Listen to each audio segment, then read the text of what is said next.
Em apenas 12 minutos, Pânico criou uma obra-prima da construção do suspense do terror.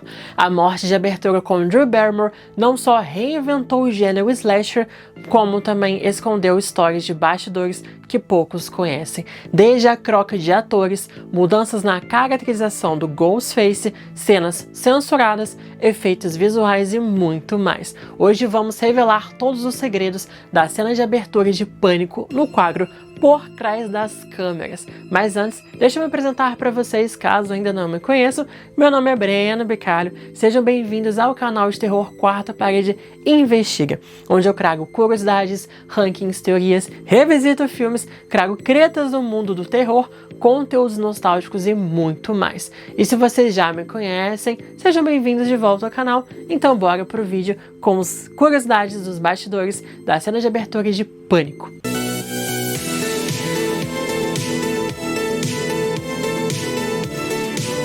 What's your favorite scary movie?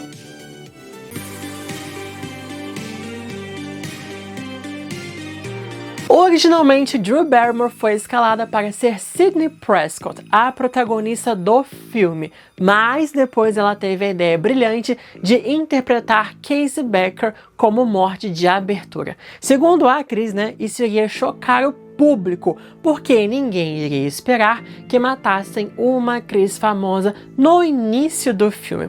E eles fariam exatamente o que Alfred Hitchcock fez em Psicose, que vendeu a ideia de que Janet Leigh, como a Marion Crane, seria a protagonista do filme, mas morreu ali bem no início dele. Na época de Psicose foi um tremendo choque. Então o marketing do filme, Pânico, apontava Drew Barrymore como protagonista, colocando lá o seu nome acreditado na frente e até a atriz aparecendo no pôster para enganar o público. Inclusive aquele pôster com um carão ali é a Drew Barrymore. E dito e feito, galera? Foi um choque na época quando a Casey morreu na abertura. Isso fez com que começasse a tradição na franquia de trazerem atores super famosos para morrerem na cena de abertura.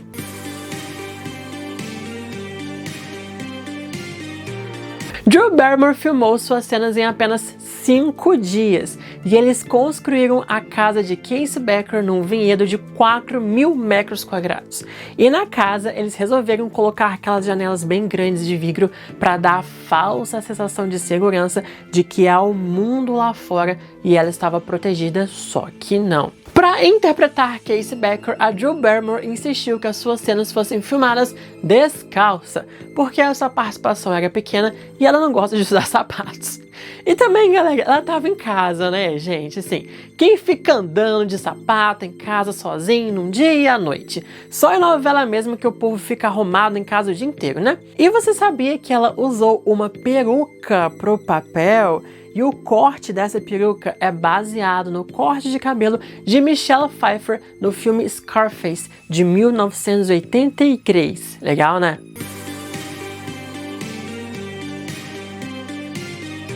A cena de abertura foi uma homenagem ao filme Mensageiro da Morte, de 1979, em que temos a lenda urbana da babá que recebe uma ligação ameaçadora e acaba descobrindo que a ligação vem dentro da própria casa. Então eles quiseram brincar com essa ideia. A TV lá no fundo ligada com estática foi ideia do diretor Wes Craven, como um conceito de falta de imagem, sugerindo que a audiência estava prestes a assistir um filme, assim como a própria Casey Becker também iria começar a ver um metalinguagem aqui. Na parte em que a Casey ela pega a faca, é um prenúncio de que algo ruim está prestes a acontecer. Nesse momento, ela está no telefone com o assassino, mas a ligação ainda está amigável e logo o perigo vai vir para ela. Além de que, obviamente, ela própria vai morrer por uma faca. A pipoca que estoura no fundo da cena foi colocada propositalmente como um elemento de tensão, que a cada momento que a tensão aumenta mais ainda na cena, a pipoca estoura mais e mais no fogo até queimar. E é justamente quando a Casey é esfaqueada. Então, A pipoca estourando vai aumentando a tensão, junto com a cena também vai piorando cada vez mais no escalonamento, resultando na morte da Casey. O uso do celular também pelo Ghostface é uma maneira de elevar mais ainda a tensão, viu? E o suspense pelo celular ser algo móvel, então a ligação poderia estar vindo de qualquer lugar, da porta de entrada, do quintal, até mesmo dentro da própria casa, em que o assassino até mesmo brinca com essa ideia durante o filme. Então, onde está o assassino? Fica o questionamento. Lembrando que naquela época, né, o celular não era algo comum. Poucas pessoas tinham acesso, então era realmente uma grande novidade que esse filme trouxe. Até mesmo tem uma cena no filme que eles questionam: nossa, mas celular? Quem usa celular, sabe? Poucas pessoas usavam realmente naquela época. A ideia do quiz de filmes de terror foi criada como uma espécie de falsa segurança de que ela poderia sobreviver se acertasse. Lembrando da ideia, galera, dela ser a protagonista do filme, eles queriam vender isso no marketing. E quando então a Casey começou a acertar todas as perguntas, o público acharia que ela poderia realmente escapar do assassino. E quando ela responde a pergunta pegadinha sobre quem é o assassino de Sexta-feira 13, o público também poderia achar que ela tinha acertado essa pergunta. Name the killer in Friday the 13th. Jason! Jason! Jason! I'm sorry. That's the wrong answer. E o erro dela mostraria como os assassinos eram inteligentes em enganá-la nessa situação e também como eles eram grandes conhecedores de terror. E o roteirista do filme, Kevin Williamson, ele colocou essa pergunta sobre Sexta-feira 13 porque na época, né, ele participava de um quiz em um bar e quem conseguisse enganar a plateia conseguiria um drink de graça.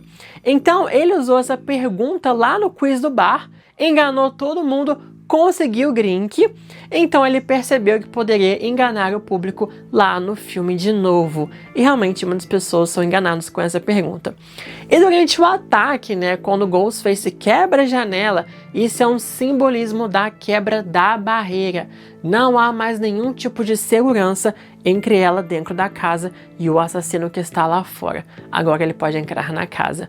Da cena em que a Casey anda de costas pela casa, o diretor pediu para que a Chris fizesse isso, já que nos filmes de terror, geralmente, né, quando o personagem anda de costas, acaba encontrando o assassino. Mas no filme Pânico, eles sempre constroem um clichê só para quebrá-lo em seguida. E quando isso acontece no filme, não aparece ninguém atrás dela, então a gente fica com essa expectativa e a nossa expectativa é completamente quebrada. E a cena, né, em que a Casey ela tira a máscara do Ghostface foi uma cena extra, uma tomada extra que adiciona mais ainda terror por ela saber quem é o assassino e deixa o público ainda mais ansioso para saber a identidade do assassino.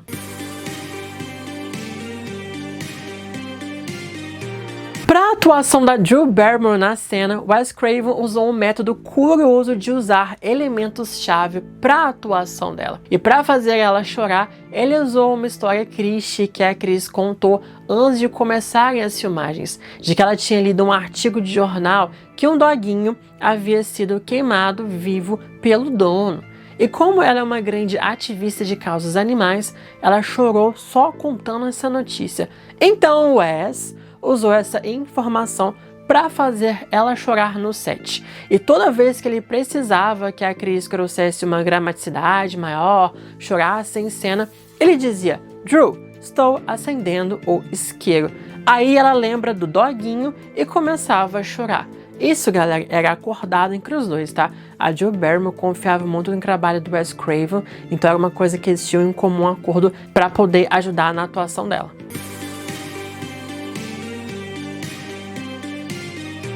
Tanto a Drew Barrymore quanto a Neve Campbell não conheceram pessoalmente Roger Jackson, o ator responsável pela voz do Ghostface. Isso foi ideia do diretor para que a reação delas durante a ligação fosse mais realista, porque os personagens também não sabiam quem era o Ghostface. E durante as ligações, galera, as atrizes estavam realmente conversando com Roger, numa ligação ao vivo. Não era uma voz gravada e colocada na pós-produção, não. Era uma ligação verdadeira. E na cena de abertura da Casey, né, o Roger Jackson estava fora da casa, lá no set de filmagem.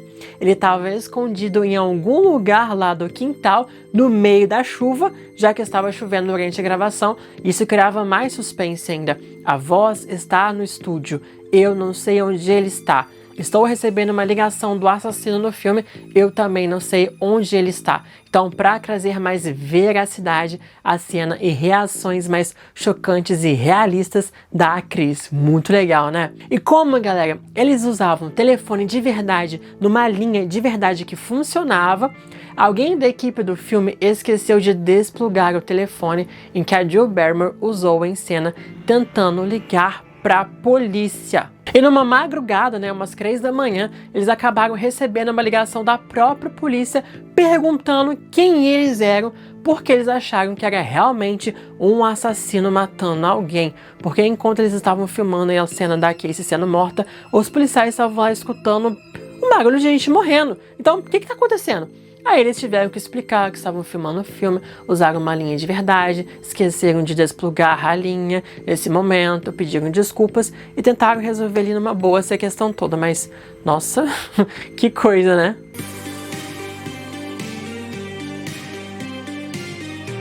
No roteiro do filme só estava escrito que o assassino, ele nem chamava Ghostface no roteiro, usava uma máscara de fantasma sem especificar a sua caracterização. Então a equipe do filme precisava criar algum tipo de roupa para o assassino. E para isso então tentaram várias ideias diferentes. Uma delas era uma roupa toda branca com a máscara também branca, algo realmente como um fantasma. Mas a produtora Marian Madalena disse que preto ficaria muito mais assustador e poderia escondê-lo no escuro também, trazendo cenas bem tensas.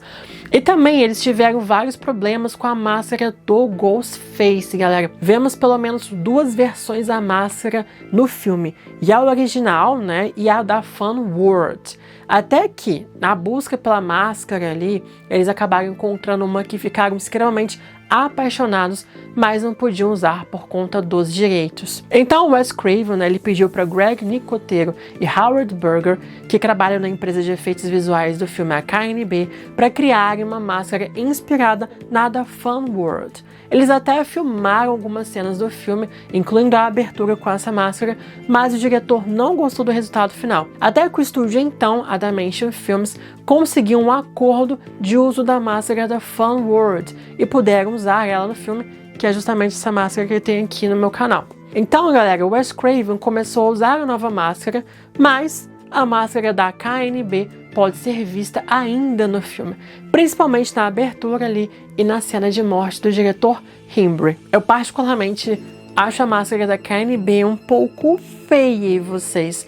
Essa parte aqui, né, da máscara da KNB, ela é muito mais afinada. Eu sinceramente prefiro muito mais o design da Fan World do que da KNB. Mas e vocês, galera? O que vocês preferem? E se estão gostando desse vídeo, já deixa um like de vocês, se inscrevam no canal para ajudar meu canal a crescer, galera. E bora então continuar com as curiosidades da cena de abertura de Pânico.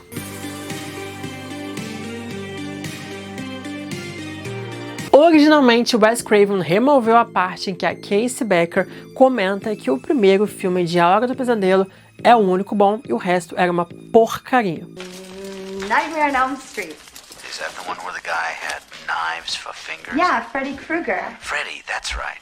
I like that movie. It was scary. Well, the first one was, but the rest sucked. Como ele próprio, né, Wes Craven, dirigiu o primeiro filme de A Hora do Pesadelo, ele achou que essa frase dele poderia deixar uma falsa ideia de que ele se achava demais, como se fosse egocêntrico. Mas, né, o roteirista Kevin Williamson lembrou a ele que ele dirigiu o 7º filme da franquia. E então, nessa frase, ele estaria falando mal dele mesmo também.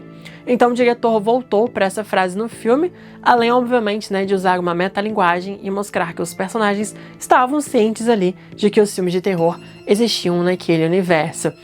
Temos uma outra referência bem escondida, mais um easter eggzinho aqui pro filme Halloween de 1978, quando os pais de Casey chegam na casa e percebem que há algo errado, não encontram a filha, o pai dela diz pra mãe a seguinte frase: Get in the car.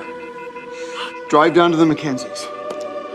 Que é claramente uma referência à mesma frase dita por Laurie lá no Halloween de 1978.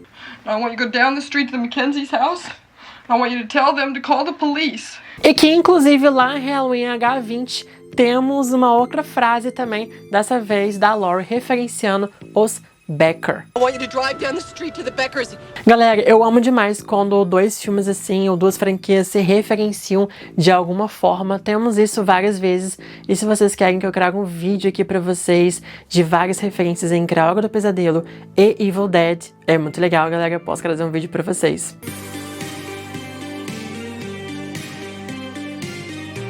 O ator Kevin Patrick Walsh, que interpretou o Steve, o namorado da Casey, ele fez testes para o papel do Billy e ele, inclusive, galera, já estava na etapa final de conseguir o papel. Mas, quando surgiu o Skeet Ulrich, o papel de Billy foi para ele.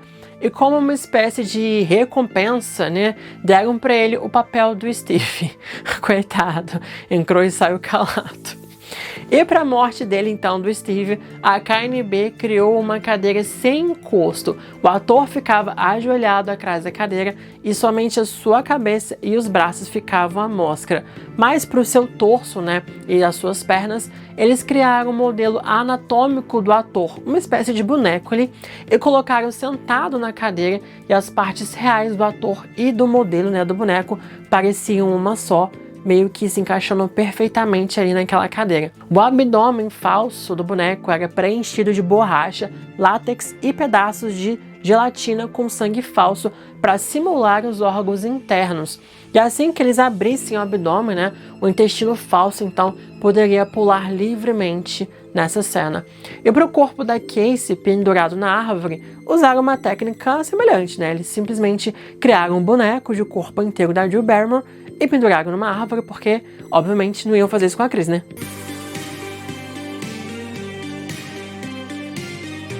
Mas então, o filme estava pronto e chegou a hora de apresentá-lo à MPAA, o órgão responsável pela classificação indicativa nos Estados Unidos. E para surpresa de todos, o filme recebeu uma classificação X, ou X, por violência explícita. X, né, o X, é a classificação mais alta, que só é usada em casos extremos. É muito usada ali para filmes de amor intenso, né? E tipo assim, é nosso 18 anos aqui. Mas, para conseguirem a classificação R, que também é o nosso 18, mas também 16 anos, a MPAA pediu para que retirassem a cena do Steve morto com as entranhas de fora e a cena em que a Casey é esfaqueada no peito e, obviamente, ela é pendurada na árvore. Mas, né, o Wes Craven, ele não queria nenhuma cena deletada do filme, lutou até os dentes para manter o seu filme intacto. O diretor disse para MPAA que era a única tomada que fizeram da cena da Casey, a Chris estava exausta, não conseguia fazer de novo, mas obviamente isso era mentira dele, né? E a última cartada dele era quando ele disse que o filme era uma comédia. Então a MPAA meio que liberou algumas coisas, mas mesmo assim o diretor teve que cortar alguns frames das entranhas de Steve, da Casey pendurada na árvore, e tiveram que mostrar mais rápido o seu corpo, dando um zoom, né, 50% mais rápido do que originalmente do corpo dela na árvore. Isso deixou o Wes Craven muito triste na época, mas nem tudo estava perdido, porque anos depois lançaram uma versão sem cortes do filme em mídia física, e o Wes então pôde recuperar as suas cenas originais, em que os corpos de Steve e Casey são mostrados por mais tempo, e o zoom que dão no corpo da Casey na árvore é bem mais lento nessa cena. E aí, gostaram dessas curiosidades da cena de abertura de Pânico? Se quiserem que eu faça das outras aberturas da franquia ou de alguma cena específica de outro filme, deem sugestões aqui nos comentários.